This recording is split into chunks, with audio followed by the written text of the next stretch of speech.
It's Dude Week here on the channel. It was just recently International Men's Day, and it was something of a damp squib, so I decided to devote this week on the channel to men's issues, even though that seems to be tanking my views, but never mind.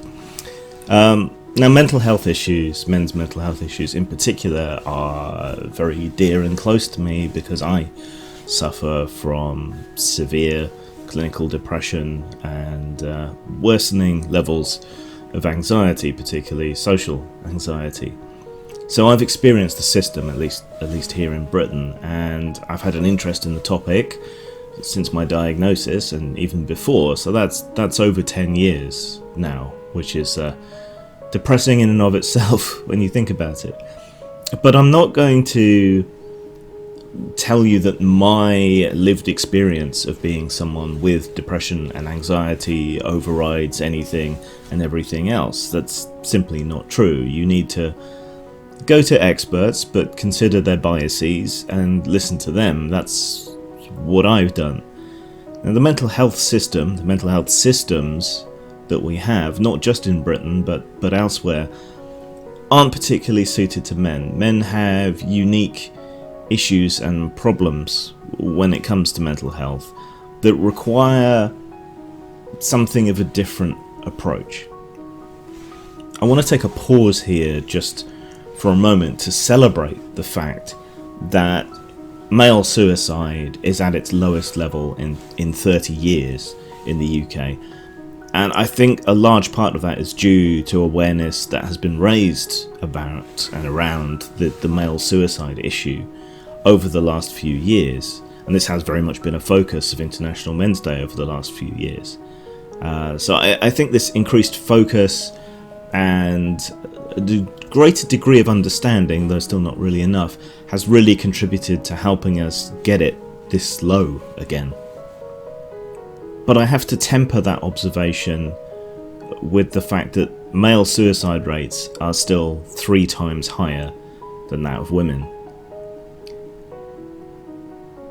It's complicated because while women are more likely to report depressive symptoms and so on, and are more likely to attempt suicide, men are more likely to succeed.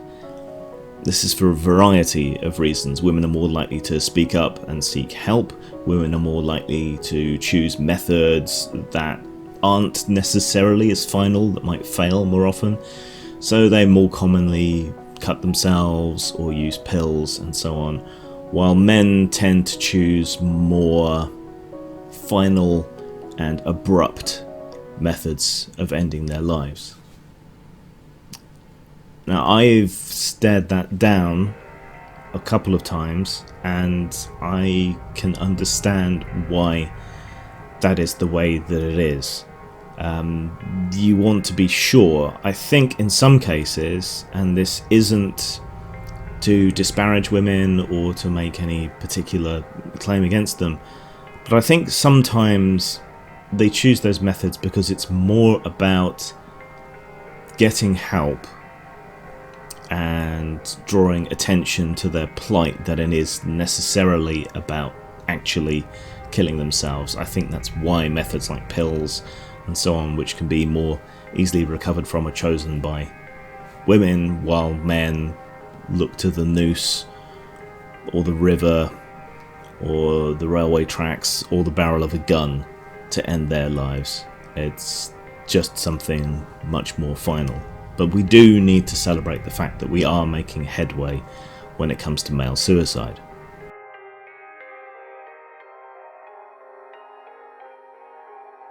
I want to reiterate that this is all just my subjective point of view. I have talked with male-specific therapists. I've been on podcasts with people who specialise in men's mental health. The therapist I did see for a while specialised in male mental health. So I have some idea of what I'm talking about, but this is all obviously from my personal perspective, and you should take it as such. My lived experience doesn't trump anything. You should always look to the evidence. That said, I think men are facing a unique set of challenges and a failure to recognise that men and women are different, broadly speaking, psychologically, and benefit more or less from different approaches. To be a man in today's Western societies is to constantly be blamed for everything. Every social ill, everything that any nation or people did in the past, this notion of the patriarchy, a kind of conspiracy of men to keep women down, and that seems to have been expanded to encompass keeping everyone down. You know, it's kind of a secular original sin. If you're born male, you bear responsibility for the crimes of men throughout history and throughout today, even if you've never done anything yourself. As an atheist, I reject the theological concept of original sin, so why would I accept this secular version of it? I am only responsible for things that I have done, but it is still wearing to get those constant accusations, to be silenced and ignored because of your gender. And this, ironically, tends to come from people who claim to be against sexism, against being judged or silenced on the basis of their gender. I think they believe that they're somehow redressing the balance, but the brute fact of the matter is that most men today weren't alive when things were genuinely oppressive to women or other minorities, and so bear no responsibility thereof. It's revenge, not justice, and it's revenge against people who did nothing wrong. But there is this constant pressure, this feeling that you are unnecessarily taking up space, that you have no value, just inherently because of your gender. Yeah, this is why I take such personal exception to these things, because as someone of the traditional left wing, the old school left wing, the goal was always equality, not revenge. Not to turn things around and make the oppressor the subject of oppression. That's not the goal, or at least it wasn't the goal. The goal was always to bring everyone to the same high level of regard, esteem, equality, equal treatment before the law in so much as is possible, and all the rest of it. And the modern left seems to have lost sight of that for an agenda of revenge, and it's okay when we do it. The idea of universalist equal laws and judgments seems to have passed them by. So there's that. There is a tendency amongst men to try and be self-reliant, more perhaps than women. Women form networks of friendships and so on. Men tend to lose a lot of their friendships once they partner up with a woman. Men become quite incredibly isolated and focused upon their families and their spouses. They lose their support network, while women sometimes, not always, but often gain support networks as they move into the status of being part of a family.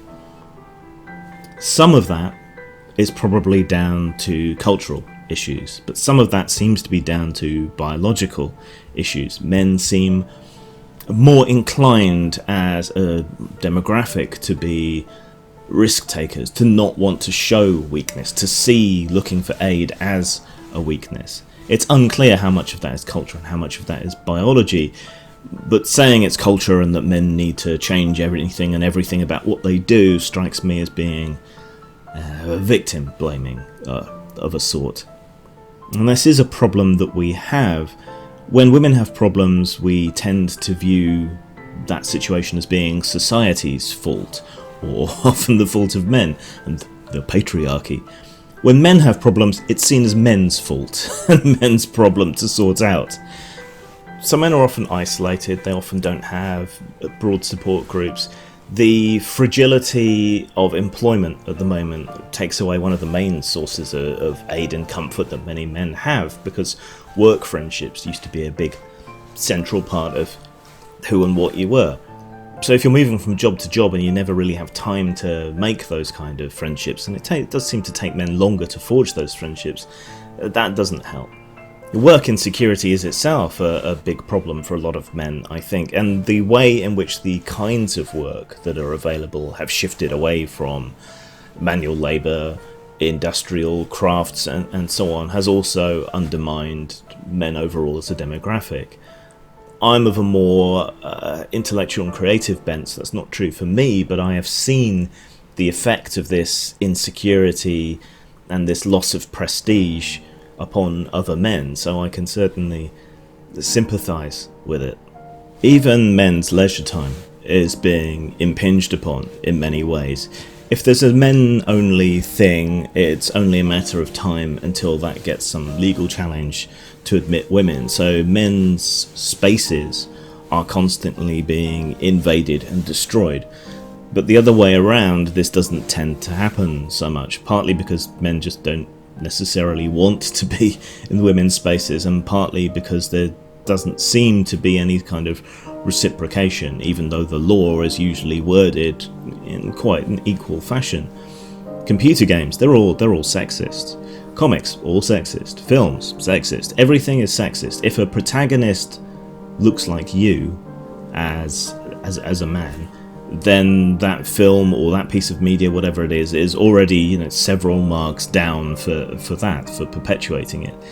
And the very same people that say it's so important to have representation seem to have no issue with erasing representation. And it's all very well pointing to history and the past and so on, but the zeitgeist is its own paradigm each time.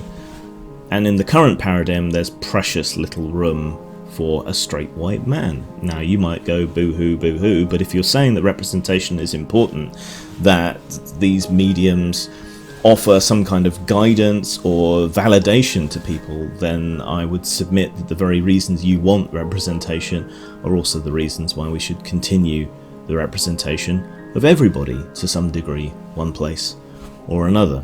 All of this stuff can be, I think, subsumed under my hypothesis, which is that women's roles have been expanded and changed and opened up to the point that pretty much whatever a woman chooses to do can be seen as valid and worthy, and this has happened over the last 50 years or so. In the same time period, men's roles have not been treated to the same kind of change, the same cultural shift. And this isn't just within men, it isn't the patriarchy hurts men too, which is oxymoronic in any way, but a lot of this pressure still comes from women. Women still expect a man to be able to provide, to shoulder the burden. For all there is this constant cry that men need to open up and express their emotions more and so on, the moment a man actually does that, he's seen as weak or useless or dangerous, because men are quicker to anger. That's testosterone for you. So when a man expresses emotion, it is a warning sign that he is losing control. And I think people consciously or subconsciously recognize that, and that's part of the reason that they fear male emotion. And outlets for male emotion have been removed and erased and taken away. I'm not a conventional guy.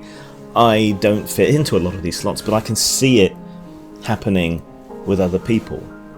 So men are isolated, men's role and worth is constantly challenged and undermined. Employment is not very secure. Men can't fulfill the male role as easily anymore, and when they can't do that, they feel like a failure. They're told they're a failure. Men's mere existence is seen as an affront. And we seem incapable of dealing with any of this, even when it becomes obvious that it's a problem, because we are unable or unwilling to recognize sexism when it affects men, or to treat men as anything other than broken women. By that, I mean that, well, every International Men's Day, or on the handful of panels you might get in a year at festivals or something talking about men's issues, it's always about blaming men, and it's always about telling men that they need to be more like women. Oh, it's okay to cry, it's okay to talk about your feelings and so on. When you actually do, that's not the case.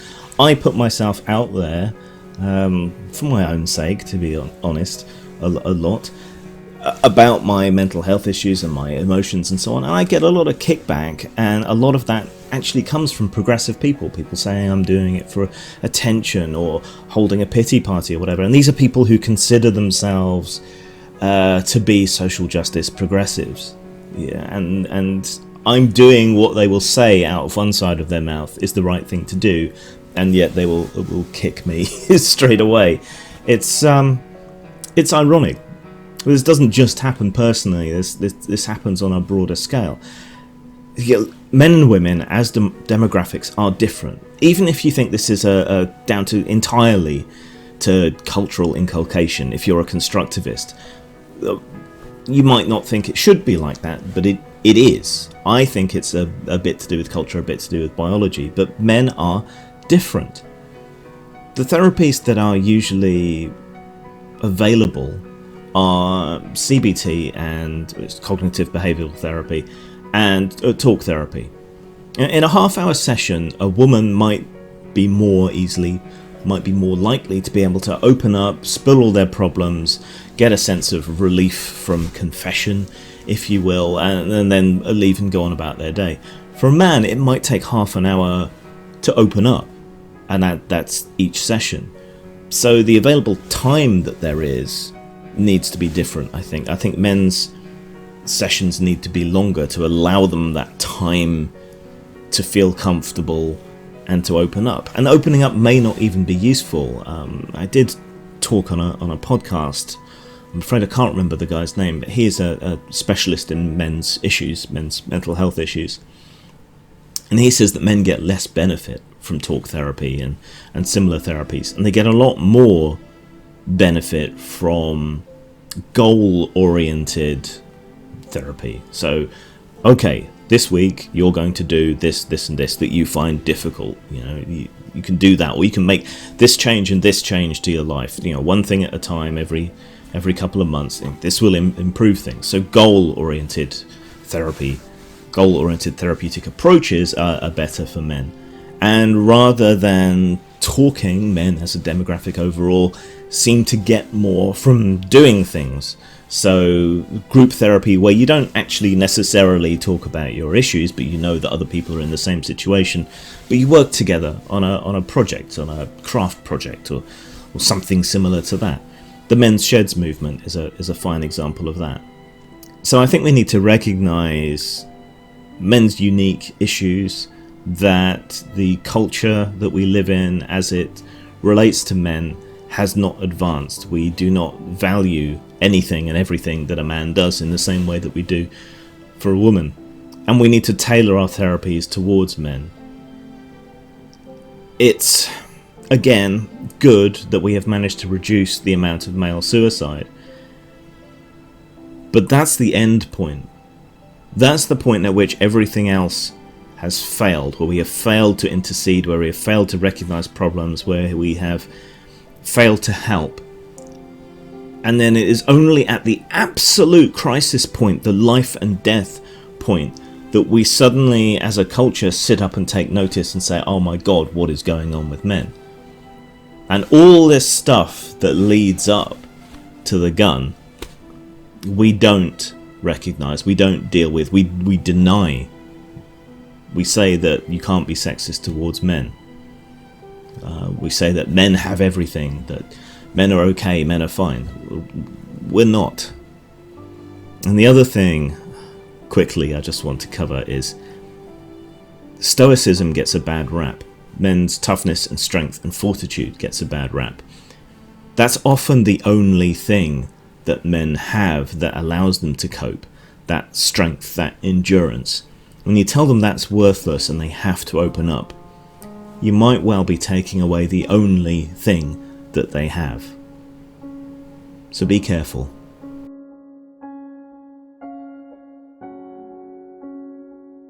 I've been asked to talk a bit about my experiences with the mental health system here in the UK, so I'll try and rattle through that as quickly as possible. If you are more interested in that side of things, I have a playlist on my channel called The Black Dog, which kind of chronicles my struggles with various government departments and so on, so feel free to go and have a look at that. So I was officially diagnosed about 10 years ago. I had a bout of depression before that and a suicide attempt, a half-assed one, after a pretty bad breakup with a girl I cared very, very much for, but who didn't seem to reciprocate to the extent that I would have preferred. So I was on drugs for a short while then to cope with that, and it was very difficult to come off them at that point.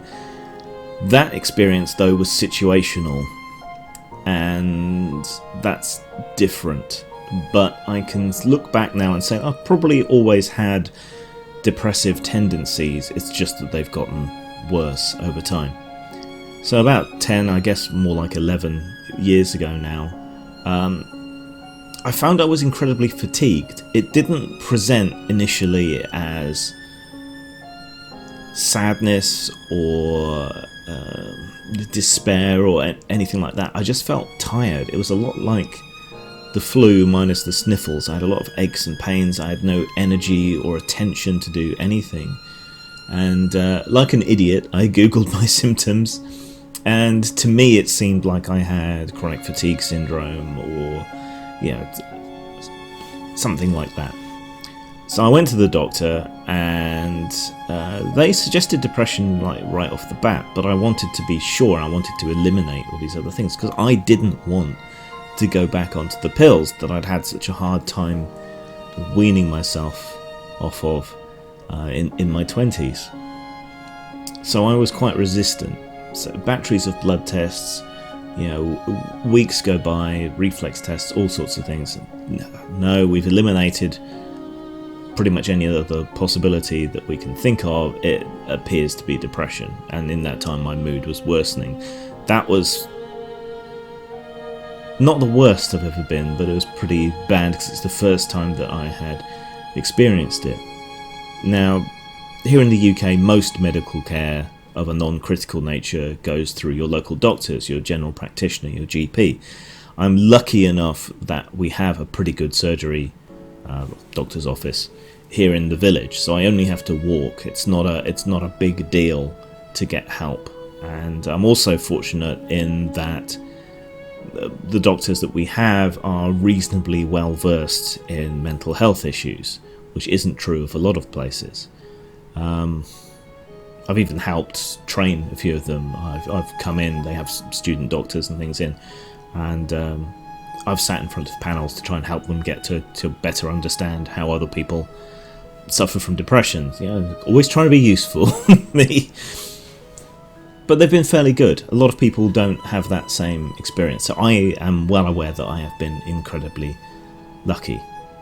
So yeah, first port of call always seems to be medication. Again, I was resistant, and it took me a while to reconcile to the fact that I did need medicine. Kind of silly of me, and if you're feeling resistant to medication, you shouldn't. Think of it not as mind-altering drugs, but like your brain is snapped in the way a leg might be snapped if you break it, and the pills as like a cast, or if it's more long-term, it's like a pin in your leg to hold it together. It's just something that helps, makes it easier to cope, for other things to work. That said, my experience with drugs has been quite varied. Some have caused screaming night terrors. Others have knocked me out, made me sleep like a cat day and night. At the moment, I'm on a fairly good, reasonably even keel with my medication, but a lot of people give up or get soured to medication because a particular regimen doesn't work for them, or the first or second pill that they try doesn't work for them. I'd say you have to stick with it. Eventually you'll find a drug or a combination that work for you. You may even have to go off-label, that is, take drugs that aren't primarily for depression but are meant to treat something else, but which have an effect on depression. Everyone's different, and you've got to give it time, you've got to give it effort. So that's medication. When it comes to therapy, All that the NHS really offers is CBT. If you're sufficiently bad, you might get referred to the community mental health team. And they are sweet and lovely people in my experience. I think that's true, just caring people are the kind of people that go in for these things. And they will take you through exercises and things that help you realise when your sadness and self-loathing is non-rational, when it doesn't make sense, when you're catastrophizing and making it worse. I didn't find it that useful. Too much of it is like the power of positive thinking, and I'm way too cynical for that. And from talking to male-centered therapists, they say it's not as useful for men. Talk therapy is also included there, and again, that's not that useful for men. I didn't get a lot out of that, but there was nothing else on offer. So I gave up my place in the community mental health team because I wasn't getting anything out of it, and thought, yeah, it made sense if I free up a space for someone else who might get something out of it. With the help of family, I was able to attend a private therapist for about 18 months or so. He was more specialised in men's mental health, and that was very useful. It was a combination of talk therapy and humanistic therapy, contracts, and so on. It was much more goal-oriented, making changes, making plans, upholding promises to your therapist, and so on. It was a lot more useful. But after 18 months, it stopped being as useful, and I can no longer justify the cost, so I stopped that. So currently, I'm not seeing anyone for therapy. When it comes to assistance, it's very difficult to get assistance if your problem is mental health and it's not, absolutely the screaming abdabs.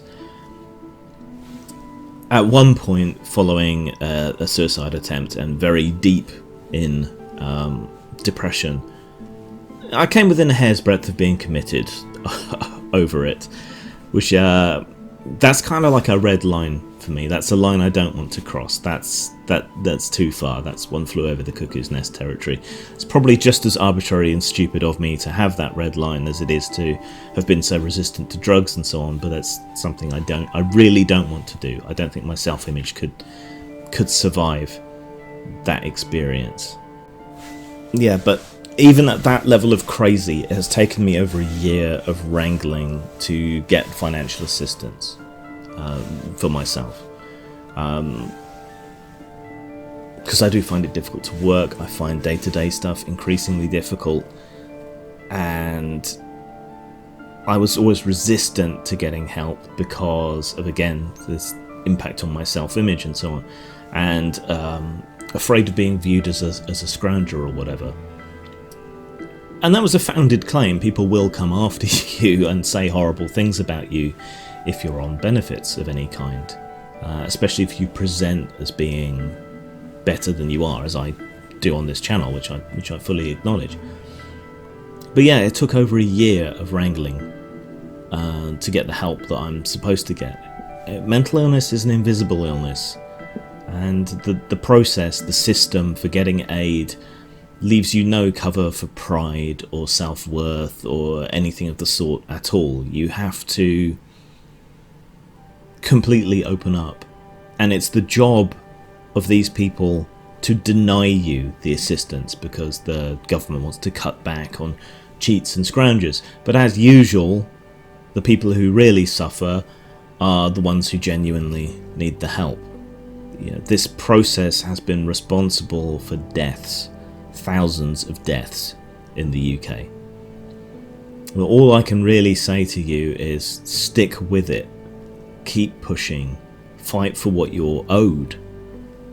As a participant in this society, as someone who is part of the social contract, you are owed assistance when you're unwell, even if it lasts for years. This is part of the warp and weft of our social fabric.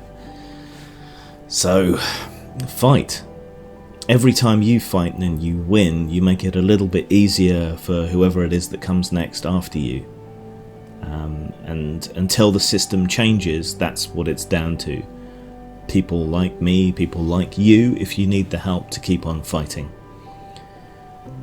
The system is full of well-meaning people. It's just not suited to everyone, particularly men. I think it's unsuited to. The NHS necessarily runs on a triage system, so the people that need the most help are the ones that get it.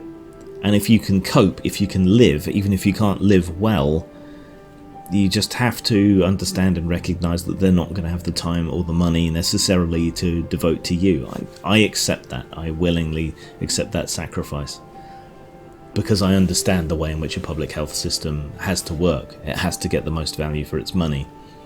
And us mentalists are expensive and long term. So we have to look after each other, I think, to an extent. But there's not really a lot more to say about that. But obviously, if you've got any questions, whether it be about the benefits process, the mental health provisions, coping mechanisms, anything like that, do ask below. But I will say that whatever works for you, pretty much, is the right thing. Experiment, try things, figure out what works for you. There's no universal answer when it comes to mental health issues. But look after yourself. Zang.